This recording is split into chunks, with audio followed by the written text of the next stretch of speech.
here's how the BERT system really would enhance a buyer or seller, right? Asset and wealth management, right? Asset and wealth manager.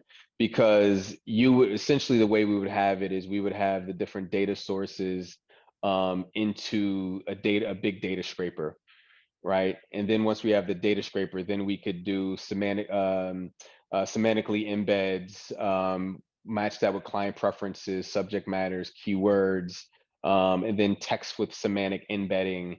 And then from there, we're able to use, let's call it like PostgreSQL, and then being able to have all of your clients, consultants, subject matter providers all in one space, and then being able to separate that out by the preferences. And once we were able to do that with the preferences, then it could be a recommendation engine, right? So you start thinking about, let's call it like a Netflix.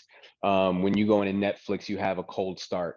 You don't know Netflix. Netflix doesn't know you. But what Netflix does is be able to use all of the data and say, hey, here's the top 10 TV shows in the world. So we don't know you, but we assume based off of all the data Netflix has been able to gather, here is your top 10 in the world. Then as you use it more, then it starts to become fine-tuned, right? And then after, whether it's a month or two, they're spot on, say, hey, Craig, you have an 85% chance of liking this, right? And we're doing something very similar